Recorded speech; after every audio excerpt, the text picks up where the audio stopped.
Hello there, War2 PC. Hope you're all doing well. Hope you're having a good Sunday. Today I'm smoking some Peterson Special Cut, also known as Nutty Cut, and I'm smoking it in my rusticated Peterson 307. This was the first ever Peterson I bought, and I haven't smoked it in a long time, so I'm going to give it a bit of love today and have a nice smoke in it.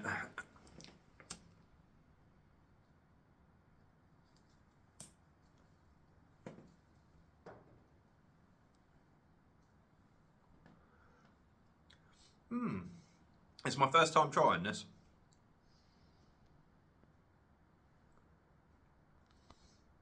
I can already tell if I smoke this quickly it's going to give me tongue bite.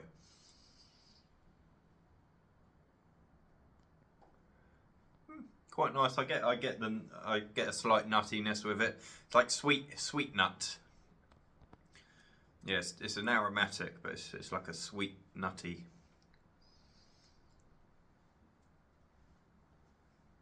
Almost vanilla-y. But anyway, that's not why I wanted to do this video today. I had a thing rattling around in my head. It's bothered me for a number of years now, and I've never really got it out there in the open. And I thought, you know what, rather than just sitting on it and letting it stew and build up, I thought, well, why not get it out there? Maybe some people feel the same. And that is the persecution of the working class man in Britain. And what I mean by that, I feel like there a lot of, you know, before I do this, there's no way I'm a political channel or nothing like that, but if something bothers me, it's my channel, I'm gonna say it.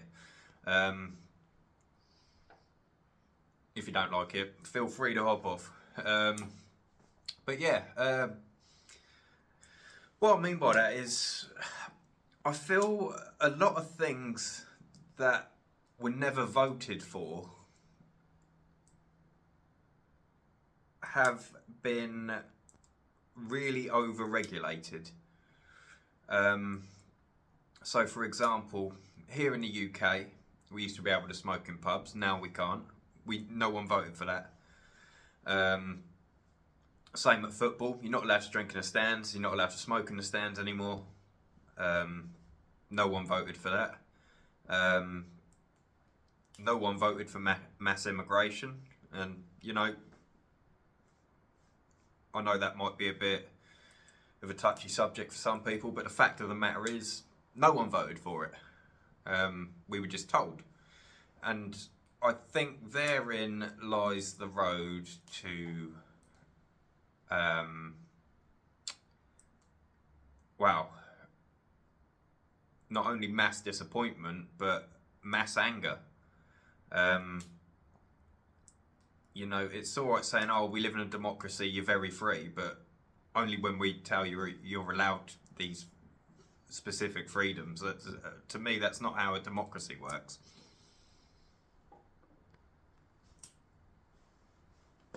Now, I'm going into the thing about smoking. Years ago, especially when I was a lad, you know, you walk into a pub, you look up to the lights at the bar, all the smoke wafting up there, ashtrays on the bar, working class blokes, Friday, Saturday evening, after a long week at work, kicking their feet back, having a drink, having a smoke, having a laugh with their mates. That's what it was all about, and that's what it should be about, in my opinion. The pub is one of the cornerstones, if not the foundation, of British social life. We all like a pint. You know, we're a nation of heavy drinkers, whether you like it or not. Most people do, some people don't. But you know, even if you pop out for a few here and there, but it's just part of our culture here, I think. And I feel they've taken a big piece of that away from us. I know people that won't go to the pub anymore because they can't smoke in it, and that, you know, older boys, that was their sort of thing. You know, that was how they relaxed and socialised. I mean, even me, I'm younger. Friday, Saturday night, sometimes I just come down here and I'll have a pipe, couple glasses of whiskey or whatever, couple pints, and I'll relax. And years ago, I'd like going down a pub to do that, because you could smoke inside, you could have a drink as well and chill out with your friends. Whereas now, that's gone. And you know, years ago, you'd have pubs and there'd be a divide down the middle. You had like the family section where you could have a meal, or you could have just like a quiet drink, no smoking that side. Somewhere you'd take the missus or whatever. On the other side, smoking, bit of music, drinking, bit rough and ready. You know, the working class side, I'd say. And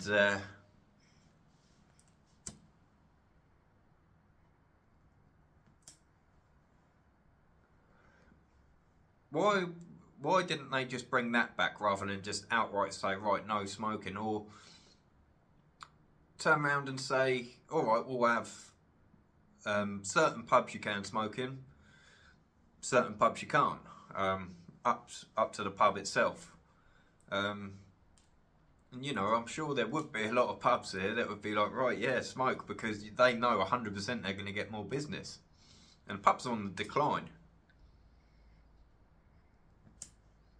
So many, there are loads of pubs in Portsmouth where I grew up, and so many have closed their doors. They just don't get the custom they used to. Beer prices are through the roof. People can't afford it because the cost of living's up, and you know, you've taken a big part of that away with smoking, because that's what people came down the pub to do: smoke and drink and have a laugh. The same goes for football. You know, I've literally seen a bloke get kicked out of ground for standing up at a football match. Well, it wasn't too long ago, everyone had to stand up because there was nowhere to sit. If you're passionate, as long as you're not, you know, annoying the person behind you. But if everyone stood up, why does it matter? You can't. What you can do? Kick everyone out because of health and safety? It's gone too far.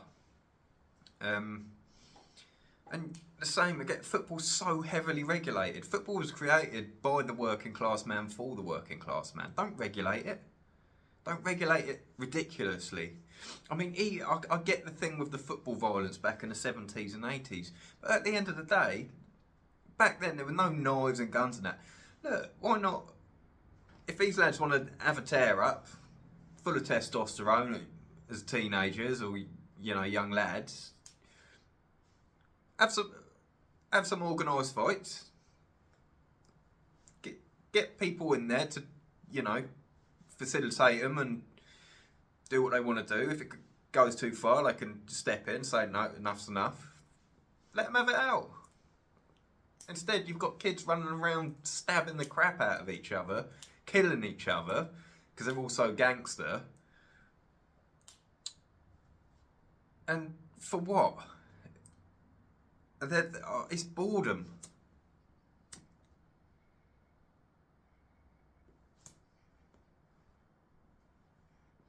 These kids have no outlet these days. They're stuck to tablets, phones, computers, playing games online rather than getting out there, seeing the real world, playing out on bikes and stuff like that. You just don't see it as much anymore. But anyway, back to football, yeah. The other thing they did, I remember they had a massive go at players who said, I don't want to wear the Pride or LGBT whatever it is armband. And yet they then penalised them very same players for wanting to wear a poppy armband, saying, no, you can't have politics in football. So it's one way for them and another for everyone else. Well, let's have it right. The people who that poppy represents actually contributed to society. The people that rainbow thing represent contributed nothing. That's a fact of the matter. and it's starting to annoy me. As far as mass immigration goes, right, I don't care whether you're black, white, purple, or whatever, right? But at the end of the day, there's a difference between immigration and colonisation, isn't there? I see, you know, you had the Windrush generation, came in, settled, fine, right? And they were welcomed into the country because they were facing persecution in their own countries, right? No problem. So where does my problem lie? Well, the problem lies in the fact that if someone welcomed, I don't know, say my granddad had to emigrate somewhere because he was facing persecution in the UK and he had to go to, I don't know, Africa or something, or wherever.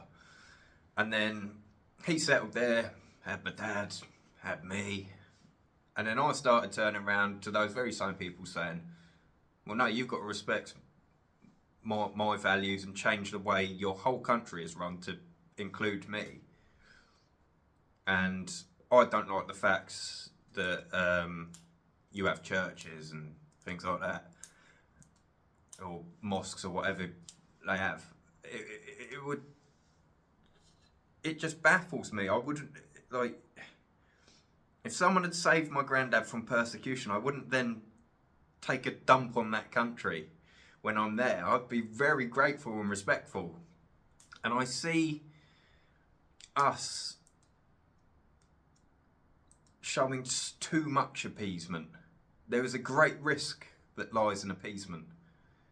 If you have too much of it, you cannot please everyone.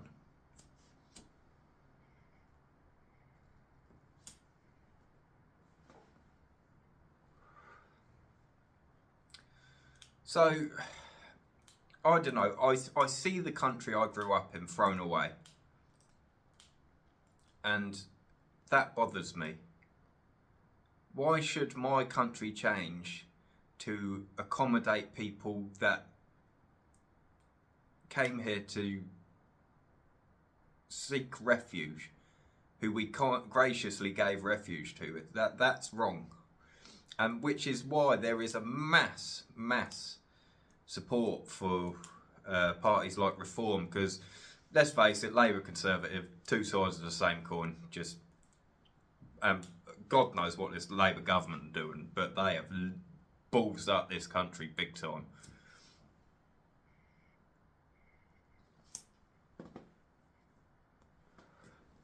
Then they'll literally let your nan and granddad freeze to death, right? Because they take away their winter fuel allowance, but they'll give billions in aid to other countries. Now, charity starts at home. How the hell can you help someone else unless unless you're all set first? It's like, if someone's going around, if I've got £5 for my lunch or whatever, and someone's going around with a charity tin and says, oh, could you donate a fiver? Well, no, I can't. I've got to get my lunch first, because otherwise I can't work to earn more money to then put some in a charity box, can I? The mind boggles at the state of this country at the moment. And I've got to say, America is so bloody lucky to have Trump.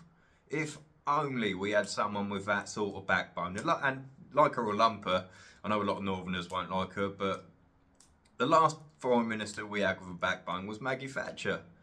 She stood up to the union. She got the average working class bloke on the property ladder. She said to those who want to bum off a state to piss off, basically. And she sorted the country out. All right, she laid off the miners, but let's look at that for what it was. All right, the export prices of coal was so high it was actually costing the UK money. So that they, as a country, we were losing money. And I think as a leader, sometimes you have to make a difficult decision, and it's the decision that benefits the country as a whole rather than a small minority of people. And that's more 2 cents on that. And I know a lot of people disagree. I'm not here to argue with you. I'm not. But I think it's about high time we had someone back in power with a bit of spine and a bit of backbone and a bit of bollocks, who would turn around, tell all these lefty do-gooders who ram whatever manifestations of their guilt they can down your throat to piss off. This is my Sunday rant, by the way. Like, you're welcome to leave at any point.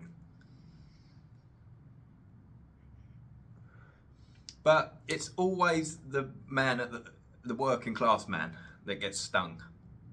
You know, those at the very bottom are fine because they're scrounging off the government, off the taxpayer, off the working man.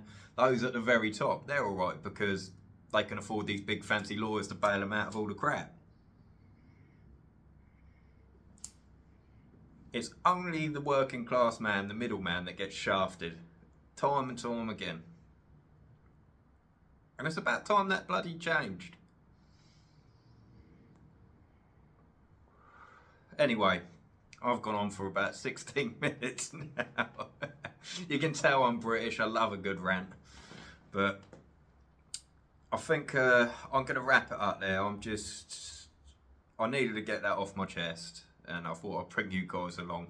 Be interesting to see if any of you feel the same. You know, you guys in America, if a government, or Canada, wherever, if a government suddenly turned around and just said, right, you're not allowed to smoke in pubs anymore, and ripped that away from you without a democratic vote, I think there'd be uproar. Let me know your thoughts anyway. I'm going to leave it there, guys. That's far too long. But thanks for listening. God bless and stay smoky. See you next time.